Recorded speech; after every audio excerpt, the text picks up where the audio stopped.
والصلاة والسلام علی رسولہ الکریم وعلی آلہ وصحبہ اجمعین۔ میرے محترم بھائیوں، بہنوں، دوستوں، بزرگوں، بچوں، بچیوں، جانے انجانے سب کو، اہل ایمان کو میرا السلام علیکم ورحمۃ اللہ وبرکاتہ۔ پچھلی ویڈیو اس میں نے تھوڑا سا والدین کے حقوق بتائے تھے۔ وَقَضَىٰ رَبُّكَ أَلَّا تَعْبُدُوا إِلَّا إِيَّاهُ، اس پر بات کر لی تھی مختصر۔ تو میں ایک واقعہ سنانا چاہتا تھا، تھوڑا اشارہ کیا تھا کہ ایک بدو آیا صحابی کا، یا رسول اللہ میرا باپ مجھ سے پوچھے بغیر میرے مال کو خرچ کر دیتا ہے۔ آپ نے فرمایا بلاؤ بھائی۔ جب اسے پتہ چلا کہ میرے بچے نے میری شکایت کی ہے تو اسے بڑا دکھ ہوا، تو اس نے دل ہی دل میں چند اشعار پڑھے، زبان پہ ادا نہیں، دل میں آئے۔ تو جب وہ مسجد میں انٹر رہا تو جبریل پہلے آئے بیٹھے تھے کہ یا رسول اللہ، اللہ فرما رہے ہیں اس سے کہو کہ پہلے وہ اشعار سنائے جس کو اس کے کانوں نے نہیں سنا، لیکن اللہ نے من فوق عرش ہی سن لیا ہے، عرش کے اوپر اللہ نے سن لیا ہے۔ تو آپ نے اس سے ارشاد فرمایا کہ تمہاری بات ہم سنتے ہیں باپ بیٹے کی، لیکن پہلے وہ شعر سناؤ جو تیری زبان سے ادا نہیں ہوئے، تیرے کانوں نے نہیں سنے، تیرے دل کی گونج تھی اور تیرے دل کی آہ اور فریاد تھی جو دل ہی میں گھٹ کے رہ گئی، اسے اللہ نے سنا ہے۔ وہ کہتا ہے سناؤ۔ کہنے لگا یا رسول اللہ، آپ کا رب ہر وقت ہمارے ایمان کو آپ پر زیادہ سے زیادہ بڑھاتا رہتا ہے، اس ذات کی قسم جس کے قبضے میں میری جان ہے۔ یہ چند میرے دکھ بھرے خیالات الفاظ کی شکل میں ڈھلے، لیکن میری بزم تصور میں ہی رہے اور وہیں دفن ہو گئے، باہر نہیں نکلے، میری زبان سے ادا نہیں ہوئے، میرے کانوں نے نہیں سنا، آپ کے رب نے سن لیا۔ آپ نے کہا اچھا بتاؤ تم نے کہا کیا تھا؟ تم نے کہا جی میں نے بچے کی جب سنی شکایت میری کی ہے تو میں نے کہا تھا غضوتک مولودا وعلتک یافعا تعل بما اجنی علیک وتنہل واذا ضاقتک بالسقم لیلۃ لم ابت لسقمک الا ساہرا اتململ کأنی انا المتروک دونک بالذی ترکت به دونی وعینی تحملہ تخاف الرضا نفسی علیک وإنها لتعلم ان الموت وقت مؤجل فلما بلغت السن والغایة التي الیہ مدى ما فیک كنت اؤمل جعلت جزائی غلظة وفظاظة كأنك انت المنعم المتفضل فلیتک ان لم ترع حق ابوتی فعلت كما الجار المجاور يفعل فأولیتنی حق الجوار لم تکن علی بمال دون مالک تبخل۔ میں ابھی ترجمہ کرتا ہوں۔ اس کا میرے نبی پر کیا اثر ہوا کہ آپ کے ٹپ ٹپ آنسو گر رہے تھے اور آپ کی داڑھی آپ کے آنسوں سے تر ہو رہی تھی۔ یہ اتنا فصیح کلام ہے کہ عربوں کو بھی پسینہ آ جائے گا ترجمہ کرنے کے لیے، تو میں تو عربی نہیں ہوں، لیکن یہ فخر تو حاصل ہے، بھلے ہیں یا برے ہیں دو چار قدم ہم بھی تیرے ساتھ چلے ہیں۔ کچھ عرصہ اہل علم کی محفلوں میں بیٹھے، کچھ زبان کی شناسائی ہوئی، تو میں اپنی کم مائگی کے ساتھ اس کا ترجمہ کروں گا۔ وہ کہتا ہے غزوتک مولودا وعلتک یافعا تعل بما اجنی علیک وتنہل۔ میرے بیٹے، جس دن تو پیدا ہوا ہم نے اپنے لیے جینا چھوڑ دیا، ہوئے ہوئے ہوئے ہوئے، ہم تیرے لیے جیے۔ تیری ماں تجھے دودھ پلاتی تھی، میں تیرے لیے روٹی کے نوالے لاتا تھا، میری ساری کمائی پہلی اور آخری سب تیرے اوپر لگتی تھی۔ تجھے خوش دیکھتے تھے تو خوش ہوتے تھے، تجھے روتا دیکھتے تھے تو ہم روتے تھے۔ وَإِذَا ضَاقَتْكَ بِالسُّقْمِ لَيْلَةً لَمْ أَدْلِ سُقْمَكَ إِلَّا سَاهِرًا أَتَمَلْمَلُ۔ جب تو کبھی بیمار ہو جاتا تھا تو تیرے سرانے بیٹھ کر ہم ساری رات روتے تھے اور دعائیں کرتے تھے، یا اللہ ہمارے بچے کو بچا لے، ہمارے بچے کو صحت دے دے، اس تڑپ میں ساری ساری رات میں جاگتا تھا. تیرے لیے میں نے اپنا سب کچھ لگا دیا، اپنے لیے جینا چھوڑ دیا، اپنی خواہشات کو دبایا، تیری ہر خواہش کو پورا کیا. تجھے مسکرانے کے لیے، تجھے ہنسانے کے لیے میں دھکے دھوڑے کھاتا رہا. کبھی گرمی لو کی جھلسا دینے والی ریت، اور کبھی سردی کے سرد ہوا کے تھپیڑے، لیکن میں ان دونوں سے گزرتا ہوا تجھے پالنے کی خاطر اپنے آپ کو کھپاتا رہا.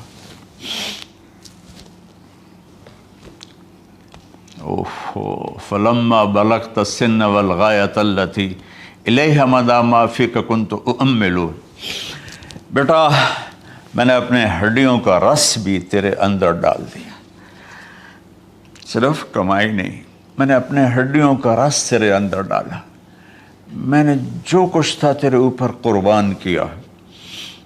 تجھے مسکراتا دیکھ کر میں اپنے غم بھولتا تھا، تجھے ہنستا دیکھ کر مجھے دکھ بھول جاتے تھے. اور پھر آہستہ آہستہ آہستہ میری ہڈیوں کا گودا، میری کمائی تیرے اندر گئی، اور تو ایک خوبصورت درخت کی طرح بڑھتا چلا گیا، بڑھتا چلا گیا، بڑھتا چلا گیا، بڑھتا چلا گیا. اور میری بڑھاپے نے کمر جھکا دی اور میں جھکتا چلا گیا، جھکتا چلا گیا. میرا خیال تھا کہ جیسے میں اس کی انگلی پکڑ کے چلتا تھا، اب میری باری ہے، یہ میری انگلی پکڑ کے چلے گا. جیسے میں اسے سینے سے لگاتا تھا، پیار کرتا تھا، جھولے جھلاتا تھا، باغ میں لے جاتا تھا. یہ ساری اس کی تعبیرات کے اندر داخل ہیں، الفاظ میں نہیں ہیں. تو مجھے خیال آتا تھا جب میں بوڑھا ہو جاؤں گا نا تو میرا بیٹا بھی مجھے ایسے ہی لے کے پھرے گا. میرا بیٹا بھی میری سنے گا. یہ 100 دفعہ پوچھتا تھا یہ کیا ہے، اور میں ہر دفعہ جواب دیتا تھا یہ ہے. تو اب میں بوڑھاپے میں اس سے بات کروں گا، یہ میری بات سنے گا. میں اس کو نوالے کھلاتا تھا، یہ مجھے روٹی کھلائے گا. میں اس کا انگلی پکڑ کے چلتا تھا، یہ میرا ہاتھ پکڑ کے چلے گا. میری کمر بڑھاپے نے جھکا دی اور میں ایک خشک پیڑ کی طرح ہو گیا، اور جوانی نے تیری کمر کو سیدھا کیا اور تو ایک تر و تازہ درخت بن گیا.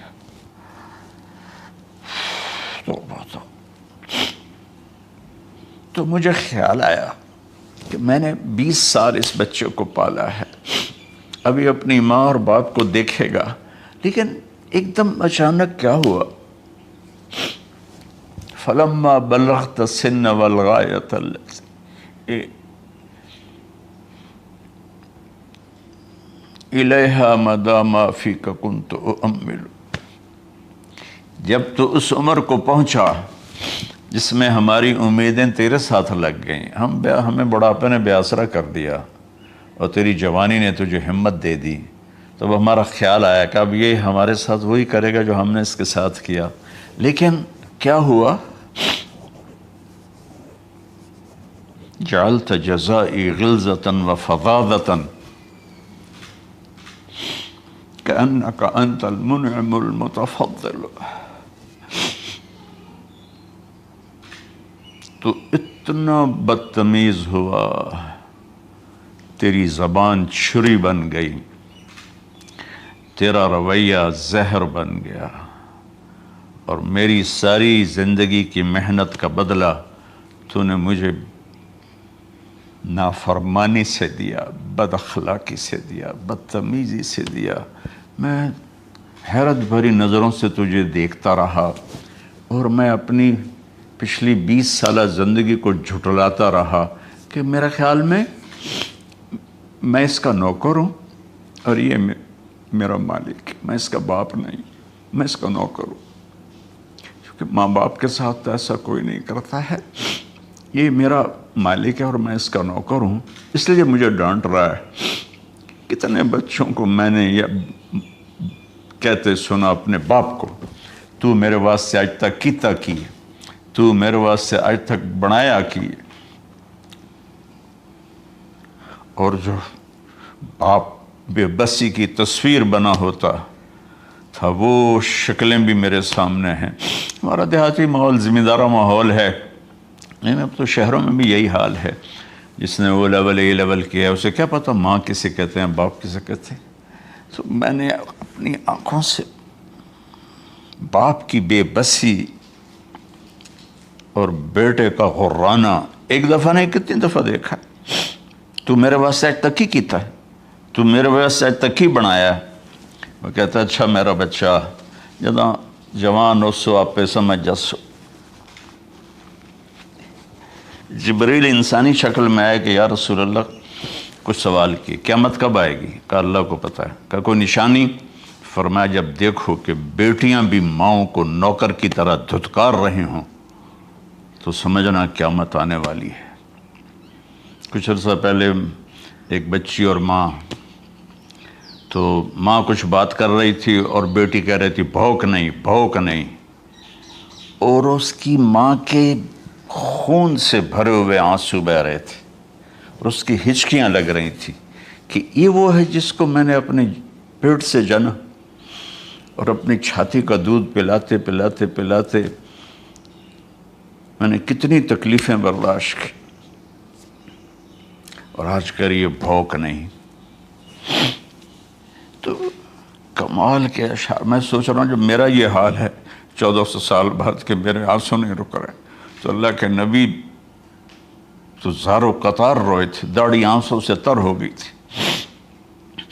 کہا بیٹا جب تو نے میری ساری زندگی کی محنتوں کا بدلہ بدتمیزی سے دیا، گالی گلوچ سے دیا، دھکے دے کر باپ کو گھر سے نکال دیتے ہیں، تو بیٹا میں یہ سمجھا کہ تو نے ایک خواب دیکھا تھا، تو نے ایک خواب دیکھا تھا کہ تو باپ ہے اور یہ بیٹا ہے۔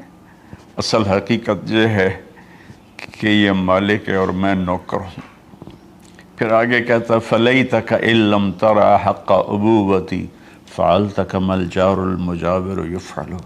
اچھا چلو بیٹا تو نے مجھے باپ تو نہ سمجھا، چلو ایک پڑوسی سمجھ لو۔ عرب میں پڑوسی کا بہت خیال کیا جاتا تھا، اور یہ عرب کی شان تھی کہ اپنے پڑوسی کو وہ عزت دیتے تھے جو اپنے گھر میں ایک دوسرے کو عزت دیتے تھے۔ تو اس نے پھر اس کی طرف اشارہ کیا کہ اگر میں تیرا باپ نہیں ہوں، تیرے رویوں کو دیکھ کر تو یہی لگتا ہے کہ میں تیرا نوکر ہوں، تو میرا مالک ہے، تو چلو اتنا تو کر دے جتنا ایک پڑوسی کے ساتھ کرتا ہے۔ فَأَوْلَيْتَنِي حَقَّ الْجِوَارِ وَلَمْ تَكُنْ عَلَيَّ مِنْ دُونَ مَالِكَ تَبْخَلُ۔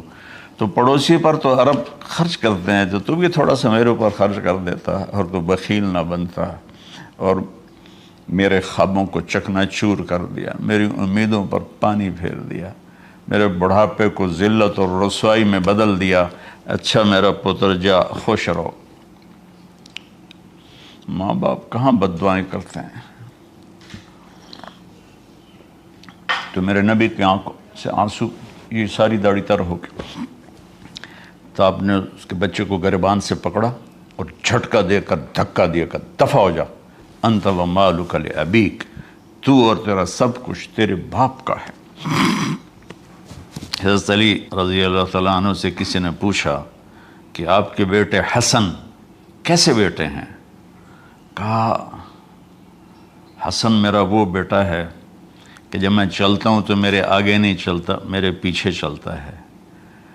جب کہیں بیٹھنے کا موقع آتا ہے تو یہ پہلے نہیں بیٹھتا، پہلے مجھے بٹھاتا ہے پھر خود بیٹھتا ہے۔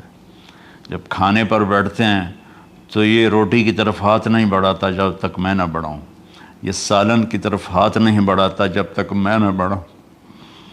میں کمرے میں ہوں تو یہ چھت پہ نہیں چڑھتا کہ میرے باپ کی بے ادبی ہو جائے گی۔ میں حالانکہ چھت پہ چڑھنا ضرورت کے لیے ہوتا ہے، لیکن قربان جائیں اہل بیت کے ایسے ہی اخلاق ہوتے ہیں، آل رسول ایسے ہی ہوتے ہیں۔ میرے عزیزوں نوجوانوں سے کہہ رہا ہوں جن کے والدین زندہ ہیں، ہم تو محروم ہو گئے، وہ قبروں میں چلے گئے، لیکن میں اتنا مصروف رہتا ہوں۔ اب یہ کرونا کی وجہ سے گھر میں بیٹھے ہوئے ہیں، یعنی میری زندگی ایسے پہیے کی طرح گھومی ہے، اور پھر دل کی تکلیف، پھر اس کے ساتھ سر کا درد شدید، اس کے باوجود میں روزانہ 10